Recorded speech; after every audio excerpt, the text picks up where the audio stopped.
What if your biggest obstacle in life isn't a lack of knowledge, but something else?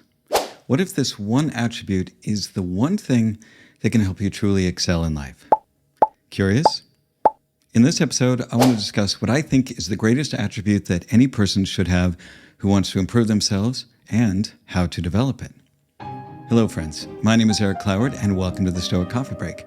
The Stoic Coffee Break is a weekly podcast where I take aspects of Stoicism and do my best to break them down to their most important points. I share my thoughts on Stoic philosophy, as well as my experiences, both my successes and my failures, and hope that you can learn something from them, all within the space of a coffee break. This week's episode is called Stay Curious, the Stoic Case for Asking Why. I am neither clever nor especially gifted. I am only very, very curious. Albert Einstein. Have you ever been around a young child who constantly asks why? It starts simple enough. Why is the sky blue? And quickly escalates to why do people lie? Why do we have wars? And at some point, most adults just get frustrated and say, because that's just how it is. And that's the moment curiosity starts to die. Now, curiosity is often dismissed as childish or impractical, yet it is one of the most powerful tools for self-development. The ability to question, to seek understanding, and to challenge our assumptions is what leads to wisdom. Without curiosity, we stagnate, but with it, we grow. Now, the Stoics, despite their reputation for being serious and reserved, deeply valued curiosity, not in the sense of idle gossip, but in the essential part of wisdom. Marcus Aurelius himself was a lifelong learner, writing, "If anyone can refute me, show me I'm making a mistake or looking at things from the wrong perspective, I'll gladly change. It's the truth I'm after." That is curiosity as a means of growth. It's about being open to new perspectives, questioning your own assumptions, and growing as a person. Now, the reason I wanted to do this episode was that last week I was on a local podcast here in Amsterdam, and I was interviewed by my friend Adrian, and it turned out really well. Not just because of the things that I was able to explain about Stoicism and leadership, but because Adrian was really good at asking questions. And even more importantly, asking really great follow-up questions. Now, this is something that I really noticed, and it's because it's something that I want to improve on. And I don't just mean in podcast interviews, but in life. Oftentimes, I work out an answer to something, and I think that I have it all figured out, only to find out later that I missed something because I didn't go deeper. I didn't ask myself good follow-up questions. So, let's get curious about curiosity. So the first idea I want to bring up is the idea that curiosity is an antidote to ego. So imagine someone who believes they know everything. They never ask questions, never reconsider their opinions, and never listen to opposing views. That person is trapped, not by others, but by their own certainty. And curiosity breaks that cycle. It allows us to be humble enough to admit that we don't have all the answers. As Epictetus reminds us, it is impossible for a man to learn what he thinks he already knows. Do you ever think about why Socrates was considered one of the greatest philosophers? Socrates, who was said to be the wisest man in Athens, and it wasn't because he knew everything, but because he knew that he knew nothing. He never stopped asking questions, challenging himself and others, and refining his understanding of the world. His curiosity led him to insights that shaped philosophy for centuries. So here's some practical ideas to think of. The next time you strongly believe in something, challenge yourself. What if I'm wrong? Or even better, what if the opposite was true? Instead of assuming you understand someone's viewpoint, ask, what led you to that conclusion? You can also seek out books or conversations that challenge your current thinking. Doing so allows you to develop a deeper understanding not only of others or the world around you, but also yourself. Number 2, the role of curiosity in overcoming obstacles. Now, curiosity doesn't just help us learn, it helps us to survive and adapt. When we hit roadblocks, we often default to frustration or despair. But curiosity turns problems into puzzles. A good example of this was Thomas Edison and the development of the light bulb. Now, Edison didn't see his failures as defeat. He saw that every failure was just another data point. When his experiments failed, he didn't say, "This is impossible." Instead, he said, "I have not failed. I have just found 10,000 ways that don't work." Now, that is a Stoic mindset in action. Instead of reacting emotionally to setbacks, approach them with curiosity. Ask yourself, what can I learn from this? What are other ways to approach this problem? And lastly, who can I learn from? Seneca put it beautifully. Difficulty strengthens the mind as labor does the body. Curiosity allows us to view hardships not as barriers, but as teachers. You don't learn when things are easy. You learn when they are hard. And like I've often said on this podcast, win or learn, then you never lose. Point number 3, curiosity and emotional mastery. So one of the most overlooked aspects about curiosity is its role in managing emotions.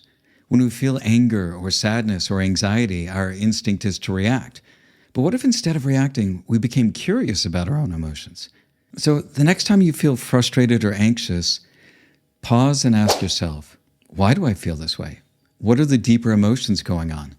Why does this situation bother me? What belief do I have that is causing this reaction? And lastly, is this belief actually true? This technique is often used in cognitive behavioral therapy, which mirrors Stoic practices.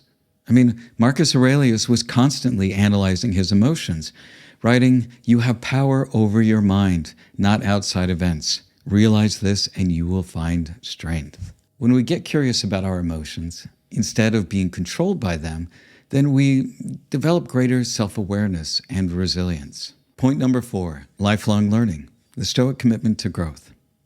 Now, the greatest Stoics were lifelong students. They read and wrote and debated and refined their views until their last breath. Marcus Aurelius, despite being emperor, studied philosophy daily. He didn't assume his position made him wise. He sought out teachers and questioned his own thinking, and even welcomed criticism as a learning tool. So a good example of this is the Japanese concept of Kaizen. And what that means is a continuous improvement. It's the idea that no matter how good you are at something, you can always refine and improve, even if it's just a little bit. And curiosity is at the heart of this. It asks, how can I be better than I was yesterday? What new insights can I gain from this experience? Who can I learn from today? And Seneca captures this idea nicely when he says, as long as you live, keep learning how to live. Number 5, curiosity and joy, the key to lifelong wonder. So last week's episode was all about creating joy. And I wanted to bring this episode around to talking about how curiosity is a key to joy. Have you ever noticed how children seem to find joy in the simplest things? A cardboard box, a puddle, a butterfly? That's because they haven't yet learned to suppress their curiosity. They don't assume they already know everything. They don't see the world as mundane or predictable. To them, everything is new, everything is interesting, and everything is worth exploring. But somewhere along the way, we tend to lose that sense of wonder. We trade curiosity for certainty, and with it, we trade joy for routine. Life becomes a series of checklists and obligations, and we forget that joy isn't something we find, it's something that we cultivate. So curiosity reignites joy. When was the last time you let yourself be truly fascinated by something? Maybe it was a book that challenged your worldview, a new skill that made your brain light up, or a conversation that took an unexpected turn. Joy and curiosity are deeply linked because curiosity keeps us engaged with life. Marcus Aurelius reminds us, dwell on the beauty of life, watch the stars, and see yourself running with them. That's curiosity in action. It's the willingness to stop and notice and engage with the world as it is, not as we just assume it to be. So one of the biggest killers of joy is the idea that we've seen it all before, that jaded, been there, done that attitude. And it's a self-imposed prison. It tells us that there's nothing new to learn, nothing new to feel, and nothing new to discover. But the truth is, the world hasn't changed. We have. We've stopped asking questions. What if, instead of assuming we already knew everything, we approach life like an explorer? What if we trained ourselves to find fascination in the familiar? So Seneca tells us, begin at once to live and count each separate day as a separate life. That's a recipe for curiosity right there. And that's the power of curiosity. It allows us to experience life fully over and over again. Take this as a simple practice, the beginner's mind. So the Stoics teach us that happiness isn't about chasing pleasure. It's about appreciating what's already there. But appreciation requires awareness, and awareness requires curiosity. A simple way to bring more joy into your life is to adopt a beginner's mind. The next time you eat a meal, slow down and notice the flavors and the textures and the way it feels to be nourished. When you go on a walk, really look at the world. Notice the colors, the sound, and the way the light changes. In your conversations, ask better questions. Instead of waiting for your turn to talk, get curious about the person in front of you. Joy isn't something that just happens. It's something you create by being deeply present and endlessly curious. Curiosity is an antidote to boredom. It turns ordinary days into adventures. It transforms struggles into learning experiences. And when we stay curious, we remind ourselves that life, at its core, is something worth being excited about. So the last point I want to talk about is how to cultivate curiosity in daily life. Curiosity isn't just for scholars or philosophers. It's a tool that we can use every day. And here's some simple ways to reignite your curiosity. Number 1, ask why more often. If something annoys you, ask, why does this bother me? If you fail at something, ask, what can I learn from this? Number 2, seek out different perspectives. Read books or articles by people you disagree with. Have conversations where you listen to understand and not just to reply. Number 3, develop a beginner's mindset. Even if you're experienced in something, approach it as if you're a beginner. This was the power that Socrates had. He would put his preconceived ideas to the side and engage as if he was just learning about the topic at hand. Challenge yourself to keep learning in areas that you've already mastered. Are there new ways to do what you're already doing? Number 4, experiment and play. Try something new just for fun. Curiosity thrives when we step out of routine. Number 5, keep a curiosity journal. Write down things that made you curious throughout the day. Track questions that interest you and actively seek answers. So in conclusion, what I'm really putting forward is that you should be the seeker, not the knower. The world is not black and white. It's messy and complex and full of wonder. The moment we assume we already know is the moment we stop growing. The Stoics teach us that the key to wisdom isn't in knowing all the answers, it's in asking better questions. So, I'll leave you with this. What's something you've been wrong about before? What belief do you hold that you've never truly questioned? What's one thing you're curious about right now? Go chase those questions, because a life filled with curiosity is a life well lived. As Marcus Aurelius said, look within. Within is the fountain of good, and it will ever bubble up if you will ever dig. So finally, what will you explore next? This week, challenge yourself to embrace curiosity. Pick a topic you've never explored before. Ask somebody about their life experience. Question one of your long-held beliefs.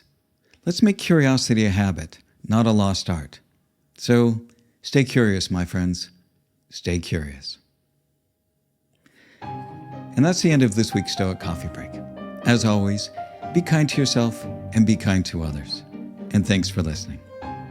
Also, I just want to let you know that my book, Stoicism 101, is available for order. You can find out more information on my website at stoic.coffee. And while you're there, you can join my free community. And lastly, I just want to say, if you have any questions or comments, please feel free to add them if you're watching this on YouTube or listening to this on Spotify. I'd love to get your input for future episodes. Thanks again for listening.